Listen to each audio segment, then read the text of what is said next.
রাজেন্দ্র চৌধুরী, তুমি মেয়ে, তোমাদের এই কারখানায় কত শ্রমিক কাজ করছে বলতো? আচ্ছা, তোমাকে এই অবস্থায় দেখে তারা কি ভাবছে বলতো? কে কি ভাবছে তাতে আবার কিচ্ছু যায় আসে না। হলেও তো একটা স্ট্যাটাস তো আছে, আর সেটা যে তোমাকে মেনে চলতেই হবে। যাদের গাড়ি আছে বাড়ি আছে তারাই হচ্ছে মানুষ, আর যাদের গাড়ি নেই বাড়ি নেই তারা মানুষ নয়, তাই না প্রদীপ বাবু? অফকোর্স, হ্যাঁ, আমি তাদের কিছু মানুষ বলেই মানি না। তাহলে আপনিও মানুষ নয়। তার মানে আপনি আমার বাবার বন্ধুর পুত্র, আমাদের কারখানার দায়িত্বের মধ্যে আপনি আছেন, আপনার নিজস্ব কোনো গাড়ি নেই। এই কারণে তোমাকে আমার খুব ভালো লাগে করবি। অতি বড় সত্যি কথা তুমি এমন সুন্দর ভাবে বলো না, তোমার বুদ্ধির আমি প্রশংসা করি। চলো ওই জিয়াগঞ্জের পার্কে একটু ঘুরে আসি। আমার সঙ্গে গাড়িতে যাও, তোমার তো কোনো আপত্তি থাকা উচিত নয় করবি। তাছাড়া দুদিন পরে তুমি হবে আমার। দুদিন পরের কথা দুদিন পরেই হবে। তুমি আমাকে আমি শুধু আপনাকে একটা কথা বলি প্রদীপ বাবু, যদি আপনি অধিকারের সীমা একদম পার হয়ে যাবেন না, আর যদি পার হয় সে মূর্খ, সে মূর্খ শুধু নয়, সে হলো মূর্খ।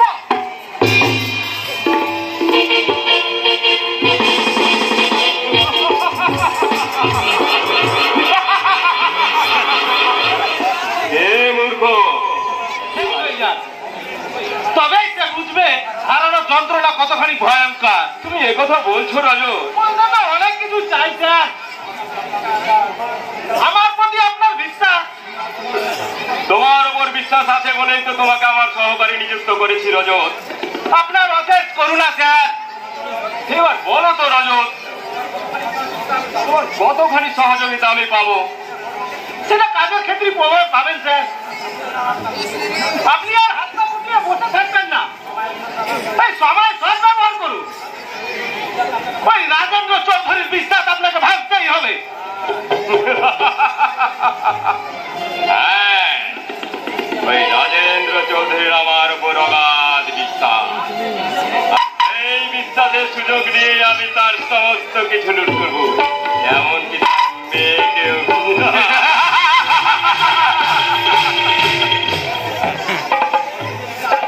করবি দিদিকে আজকাল তো আপনাকে অনেক বেগ পেতে হবে স্যার। কেন? বলে পেলে হাবুডুবু খাচ্ছে। তুমি নিশ্চয়ই আমার সঙ্গে রহস্য করছো রজত। সে আমার ভাবি স্ত্রী। জানো আমি তোমাকে, আমি জানি স্যার আপনি আমাকে অনেক কিছুই করতে পারবেন, কিন্তু আপনাকে আমি একটা কথা বলতে চাই। এই তো একটু আগে পার্কে এসেছিল কৌশিক গাঙ্গুলির সঙ্গে দেখা করবার জন্য। ও তাই বুঝি? বিরোহিণী প্রেমিকা বিরহ ব্যথায় অস্থির হয়ে উঠেছিল। এবার আমি বুঝতে পেরেছি অরবি কেন আমাকে সহ্য করতে পারে না। তুমি আমার অনেক উপকার করলে রজত। যে আগুন আমার বুকে ধিক ধিক করে জ্বলছিল, সে আগুন যে এবার আমার বুকে তাও তাও করে জ্বলে উঠেছে। পারবে না, ওই করবি আমার হাত থেকে কোনোদিনই রেহাই পাবে না। ইচ্ছায় রাজি না হলে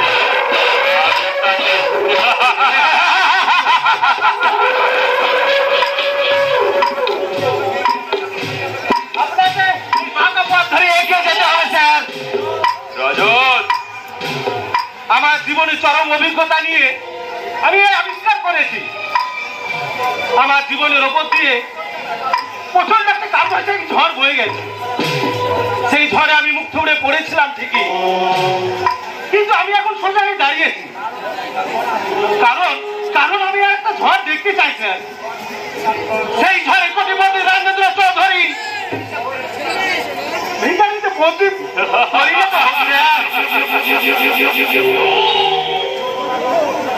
প্রতারণার বঞ্চনা ছলনায় আশ্রয় নিয়ে উপরে যে স্বর্ণ শিখরে বসে আছে, তাকে পাথর ধুলে কেন নামা না পর্যন্ত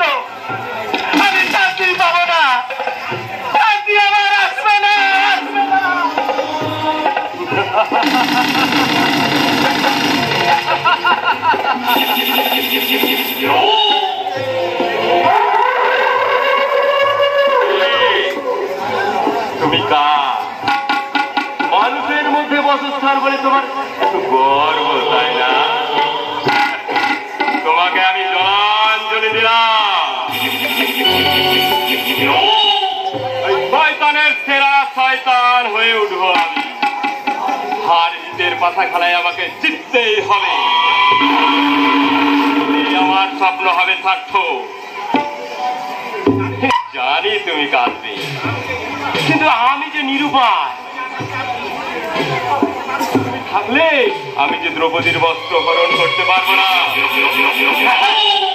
দ্রৌপদীর বস্ত্র হরণ আমাকে করতেই হবে, করতেই হবে।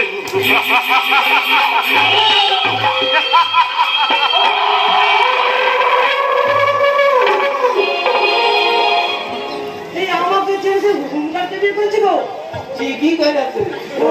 আমার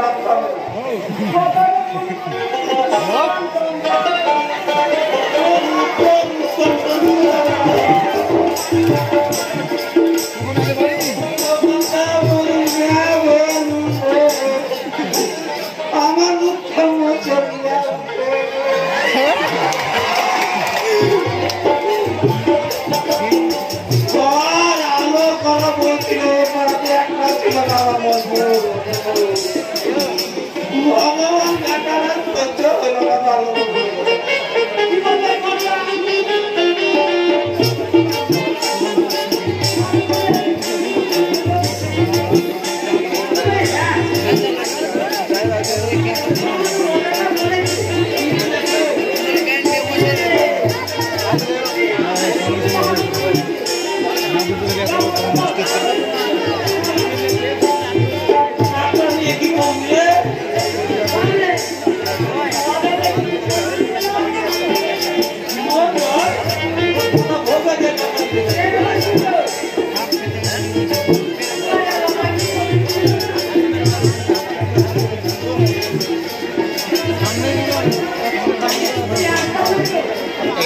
ছোট হয়েছে মাইকটা উপরে দিয়ে যাচ্ছে, সামনে একটা ডাউন রাখতো।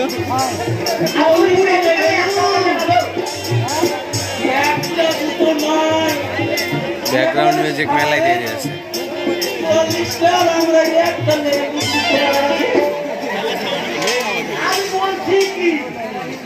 চুয়াল্লিশটা মেয়ের সঙ্গে তো পুরোপুরি হয়েছে হয়েছে, একটা সঙ্গে তো আধা হাতি হয়ে কেটে রেখে এরকম প্রেম হয়।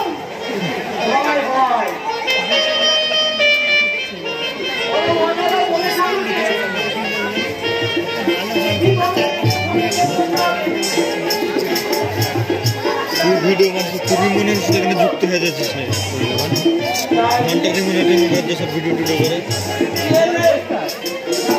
ওর সাথে জড়ে ওই সব ভিডিও দেখি ওরা পেলে ছাড়ে না। দেখা যাক ভিডিও, এরকম ভিডিও বানাবে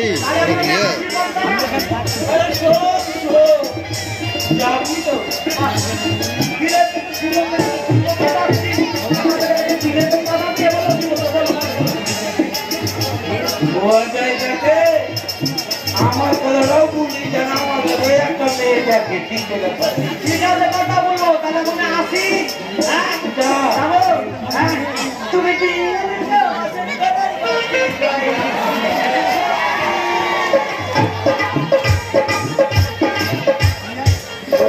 দেখতে